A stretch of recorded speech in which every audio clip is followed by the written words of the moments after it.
KPEL News Time is coming up on 7:15. This is Acadiana's Morning News. Brandon Como and Bernadette Lee here with you. And joining us here in the studio is Lafayette City Marshal Brian Pope, yesterday calling a press conference and just calling on Sheriff candidate Mark Garber, is saying that he has encouraged illegal immigrants to come to Louisiana.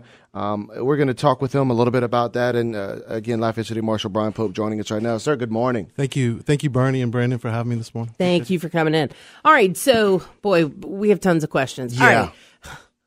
Well, this is something. Who's going to go first, huh? Well, yeah, and I know yesterday this came out, but this has been a concern and something that's been happening for a while. We were talking a little bit off the air about the lawsuit that previous Lafayette City Marshal Nikki Picard had brought against the current sheriff now. So this is something that didn't just come about yesterday. This is an issue that's been happening for a little while. Yeah, from a law enforcement perspective. Yes. Okay, so the first guy that called us this morning was asking about, all misdemeanors? And I was like, well, yeah, so I was going back through the process. Then a buddy of mine called and explained, like even with OWI. Yeah. But with OWI now, you do have to bond out. Yes. Okay. So from a law enforcement perspective and from the criminal mind perspective, let's play that game too. Why does it matter about that? Why does it matter if someone just gets issued a summons? If I go into Walmart and rip off a $1,500 TV, okay, and I do it in Lafayette, I'm going to get issued a summons. Will I? Hold on. Okay, there's more. It has to be over 500. I mean, over 500 is a felony. They will book them with a felony. Okay, I'm going to go steal the small TV.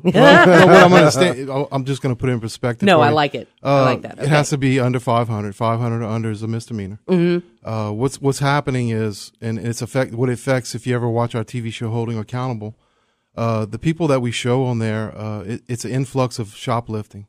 Mm-hmm. They're coming from all over, out of Lafayette. These people are not from Lafayette.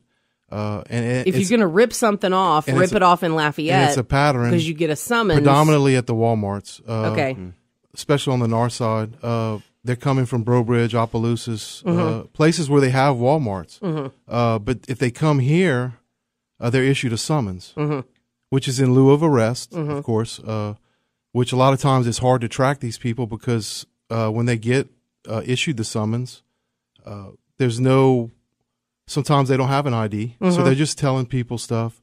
We actually had to go to the extent of trying to get the police officers to do a thumbprint on traffic tickets and misdemeanor summonses because without booking them in jail, there's no way to really track them without getting their fingerprints and taking their pictures. Okay.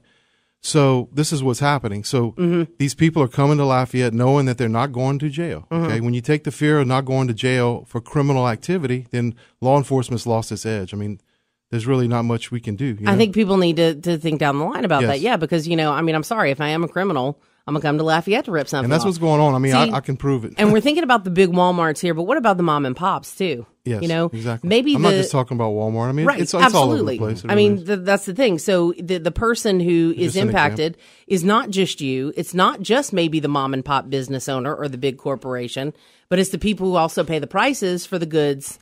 I mean, it's shoplifting. Everybody goes, okay, well, they didn't kill anybody, which is true. At the same time, you're still violating the law. Look, 25 years ago, I started with the sheriff's department. Okay, I worked in the jail. I worked in intake and booking before I went to the marshal's office. I worked under Donald Bro.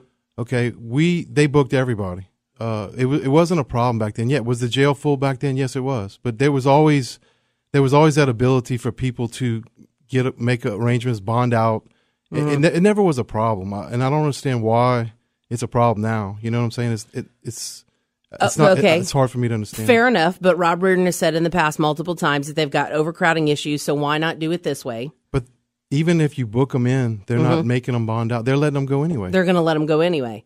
So what would be the purpose? Which my issue is it because you want them to have some skin in the game by paying the bond? No, I'm not worried about the bonds. Okay. What I'm saying is, if they can process these people, what you do with them after, if you just let them go, that's on you. Like the sheriff can do whatever he wants. I mean, he's the sheriff. Okay. Well, that's all we need some tracking. I mean, they need to be the fingerprints need to be put on the APHIS machine, fingerprinted and photographed. I mean, that's all we're asking because it's affecting city court. Now, I can just talk about city marshal, city court, because that's what I do.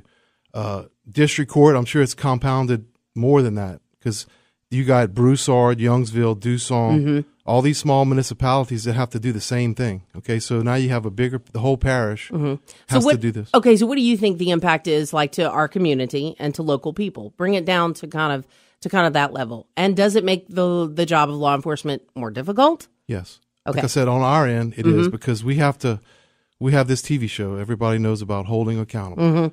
We do it twice a week. It just keeps us really above water on executing warrants. I mean, as we do a weekly show, the more people miss court, whether they're not served or you can't find them, or because of what's going on right now. Yeah, that's because I can come in and steal something from a shop here. Let's say I steal something that's worth $150. I steal it. Then they come and talk to me. Are they going to ask for my ID? Can I give them a false name? I mean, you produce, if you're honest, you're going to produce an ID. Right. But you're a criminal because you've already shoplifted. Right. So, okay. I mean, that's the problem. Okay. And the police department is backing us up. They do take the prints, but sometimes they're not always good enough to read. Like we could always take those prints to APHIS and try to find out who they really are, because we have a problem. There's been many times that a brother uses the brother's name and uses, something like that. So when they come to court, you get a warrant for the brother. Well, he says that's not me, so we have to go back, right? And you got to start check the prints, and then actually it's his brother that used his information because he didn't have an ID to produce. All right, Lafayette Marshal Brian Pope joining us in studio. We're talking with him, and of course, yes, Mr. Mark Garber gets his chance at 8:10 this morning. So, Mr. Pope, from the standpoint of the discussion yesterday that you brought up about illegal immigrants, give us your synopsis of the situation and why you feel it is so important, why this issue is important. My main issue was, I'm trying to put it in perspective for you. A law enforcement perspective. He's running for sheriff. Okay. I didn't say he did anything illegal. What he did, he was promoting his law practice on the video. If you watch the video, you can see and understand that. But let's put it even deeper in perspective. At the time he made this video, he was an assistant district attorney. Okay. Which he took an oath to protect the Constitution of the United States, which we all do when we take an oath as law enforcement officers, which is assistant DA is defending the law, the state of Louisiana and the state laws and states of Louisiana. So, if you're promoting something and you want to be sheriff, the problem is, how are you going to, as sheriff, you're going to have to deal with these people. Okay. A lot of them are coming here legally and they're doing good jobs. I know a bunch of them and I support them, I've always been in support of them, working hard. They're hard workers. They do good for our communities. But there's the other part that do commit crimes, and it's just a fact of life. And they do come here, and they're not coming here. I mean, on the national level, legally. all the talk about it. Sure. I mean, the people that are running for president, what they're saying about it. Okay. So locally, sorry, go ahead. As a sheriff, and if you're promoting it on a private level, as a sheriff, how are you going to change your ways when you have to enforce the law against these people? What are you going to do? It's hypocritical? Are you saying it's unethical? I think it's a conflict of interest. A conflict of interest. Yes, I do. Okay. You mentioned yesterday in your press release that you sent out to a couple of us. Yes. You talked about the number. And that's on a city court level. We have approximately 1,000 plus. We have actually 611 active warrants for Hispanics. For people who are here illegally? Well, I don't know if they're illegal. I'm just saying, not, just in general. Hispanic. It doesn't matter if they're illegal or legal. Just that race. Okay. And then we have 555 pending charges in city court right now. Okay. Which brings it over 1,000 total if you put it all together. Right. Now, these people, the 555 haven't come to court yet, but we don't know if they're going to come. And then if you can't, then you got to go look for them. And that's what we do. We have to go look for them. That's our job. So you had a quote yesterday about it being a de facto situation of where it kind of offers people sanctuary, that they think it's okay to come here? Well, or is that what you were trying to express? That's what he promoted on the video. I mean, giving instructions on how to do things. But then you want to turn around and you running for sheriff. Like I said, I don't. Conflict in your mind. I mean, how are you going to change your ways? Okay. You promoted it for a private business, which, I mean, that's your business. Nothing against that. I mean, that's what he did for a living. I'm not disrespecting on that. I mean, that's what he does, you know. So my question is, now that this has come out and you've clearly stated your position, what if Mark Garber gets elected as the new Lafayette Parish Sheriff? I mean, how do your two agencies work together in the future? Is it going to have to be an olive branch extended from one of you to the other? I mean, what are the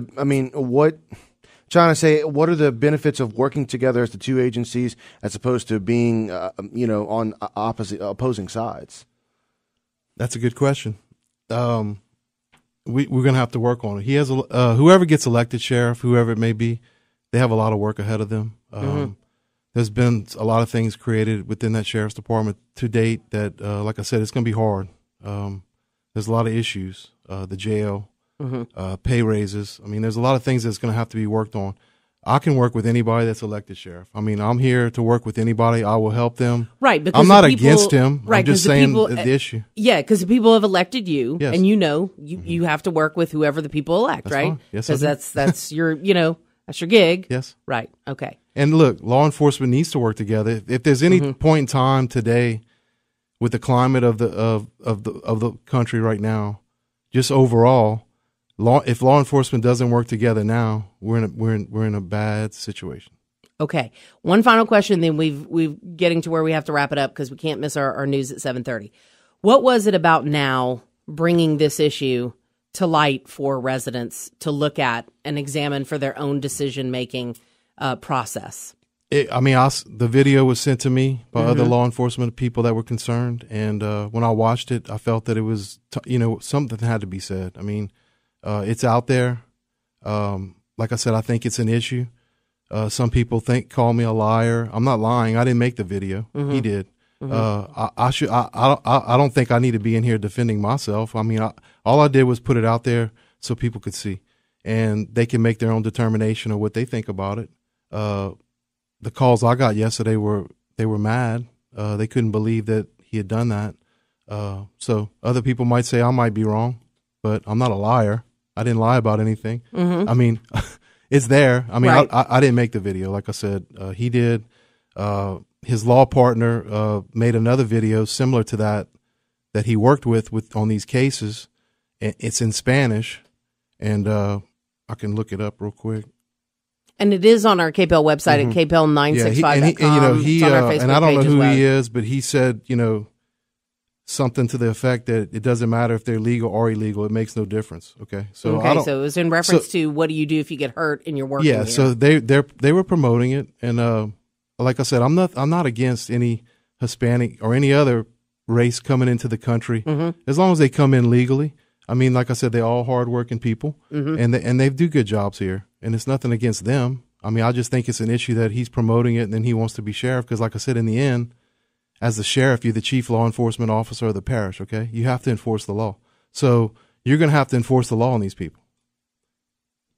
Lafayette City Marshal Brian Pope has been our guest. Thank you very much for coming in, talking about the issue with Brandon and I, but more importantly, for residents who are listening. We do want to let folks know that Mr. Mark Garber has also agreed to come in and give his thoughts on the situation. He'll be here at 8:10 this morning, so you get both views with this particular situation. Mr. Pope, thank you for your time. Coming up now on 7:28, we do have news on the way in just a bit, and of course, then after news, more interviews. We'll see where the show takes us.